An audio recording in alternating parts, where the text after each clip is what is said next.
Acid rain is caused by reactions in the environment.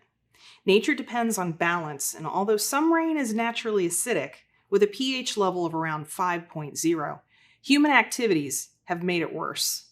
Normal precipitation, such as rain, sleet, or snow, reacts with alkaline chemicals or non-acidic materials that can be found in the air, soils, bedrock, lakes, and streams. These reactions usually neutralize natural acids. However, if precipitation becomes too acidic, these materials may not be able to neutralize natural acids. Over the time, these neutralizing materials can be washed away by acid rain. Damage to crops, trees, lakes, rivers, and structures can result. Acid rain is caused by certain types of pollution that release carbon, sulfur dioxide, and other similar particles into the air. These particles mix with water vapor and give it an acidic quality that continues as the water vapor is gathered into clouds and eventually falls as rain. What effect can acid rain have on architectural materials?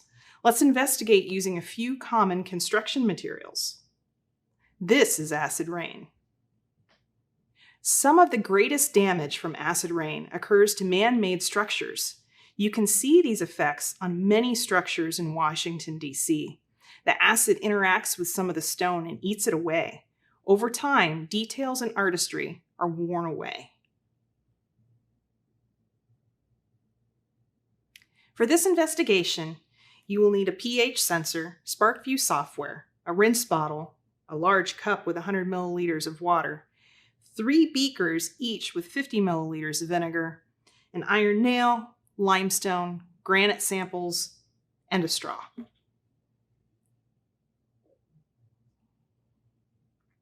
For the first part of the investigation, we're going to use a beaker with 100 milliliters of water, a straw, and a pH sensor.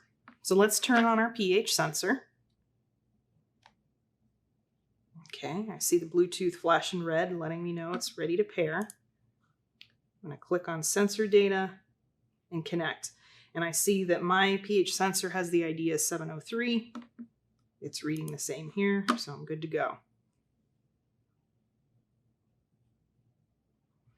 Once you get here, you're going to want to click on the digits display and make sure that you're reading the pH value. All right, so let's see what the pH of the water is right now. Click start. And it's about, give it a second.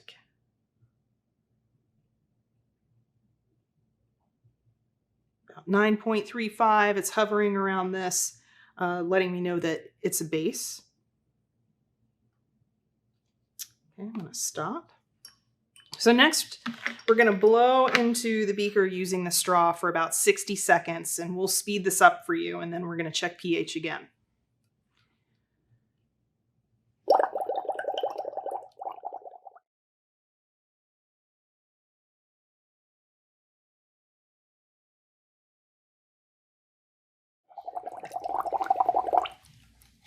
All right, let's check our pH now. I'm going to start again.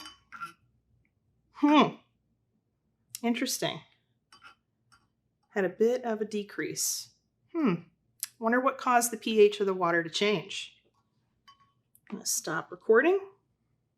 Pull out my sensor. All right, for the second part, we have our 3 beakers with our severe acid rain substitute, also known as vinegar. So let's check and see what the pH of the acidic rain substitute is at the start. I have a cup here and a rinse bottle, so I'm just going to give it a quick rinse with some distilled water. And get that into my beaker. And click start. Much different than the water.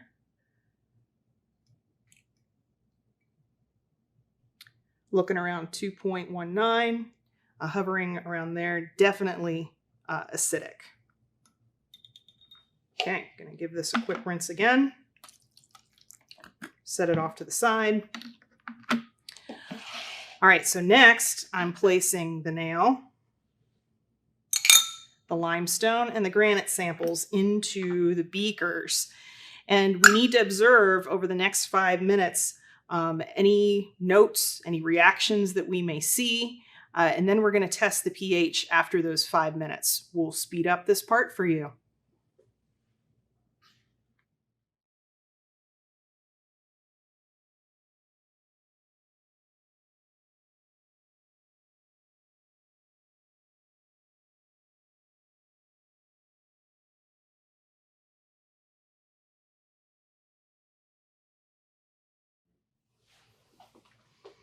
Okay, so we've done our 5 minutes and doing some observations right here.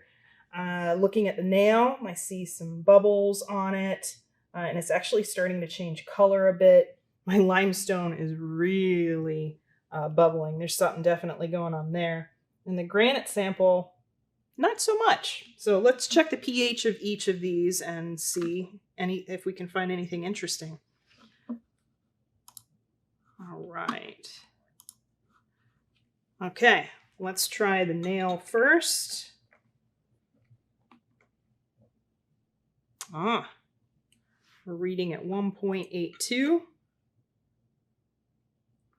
Okay. Rinse that off. Now let's check the limestone.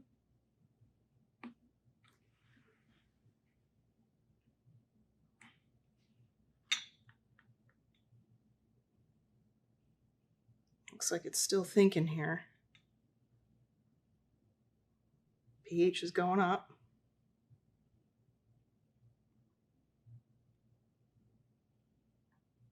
Still going up.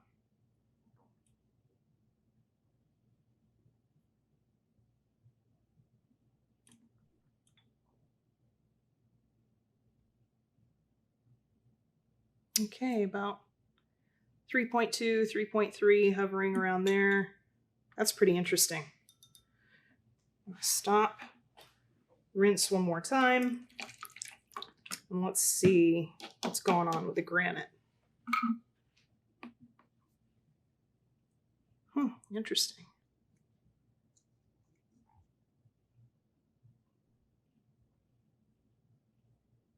This one's leveling out pretty quick.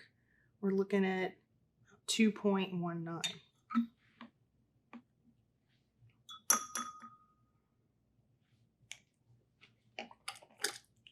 Okay, so that wraps up our data collection.